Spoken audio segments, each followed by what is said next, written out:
চট্টগ্রামের বাঁশখালী উপজেলার সাধনপুর ইউনিয়নের জহুসপাড়া এলাকায় দীর্ঘদিন ধরে ইয়াবা বিক্রি ও সেবনের অভিযোগে এক যুবককে আটক করে মোবাইল কোর্ট অভিযান পরিচালনার মাধ্যমে ১ বছরের বিনাশ্রম কারাদণ্ড প্রদান করা হয়েছে। রোববার গোপন সংবাদের ভিত্তিতে এবং এলাকাবাসীর দীর্ঘদিনের অভিযোগের প্রেক্ষিতে পরিচালিত অভিযানে জহুসপাড়া এলাকার মৃত লেদু মিয়ার পুত্র মোহাম্মদ নুরুল আবছারকে নেশাগ্রস্ত অবস্থায় হাতেনাতে আটক করা হয়। স্থানীয় সূত্রে জানা যায়, তিনি দীর্ঘদিন ধরে এলাকায় ইয়াবা বিক্রি ও সেবনের সঙ্গে জড়িত ছিলেন। তাকে আটক করতে আইনশৃঙ্খলা বাহিনী ও প্রশাসনের পক্ষ থেকে একাধিকবার চেষ্টা করা হলেও তিনি বারবার কৌশলে আত্মগোপন করে আসছিলেন।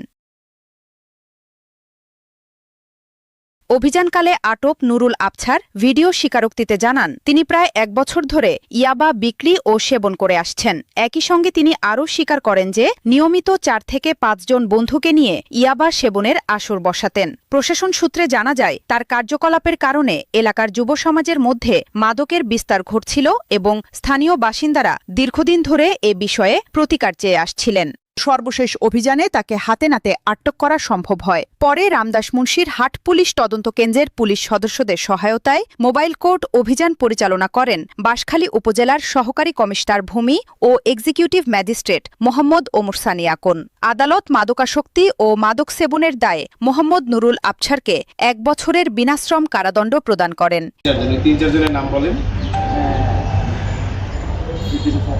ইদ্রিস, গফুর, সেলিম আর ফকির আছে। এ বিষয়ে মোবাইল কোর্টের পক্ষ থেকে জানানো হয়, মাদকমুক্ত সমাজ গঠনের লক্ষ্যে বাঁশখালী উপজেলার বিভিন্ন ইউনিয়নে নিয়মিত অভিযান পরিচালনা করা হচ্ছে।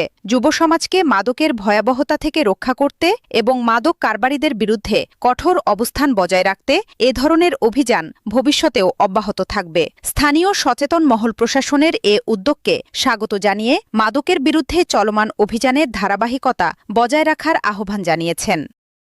News desk, Chittagong.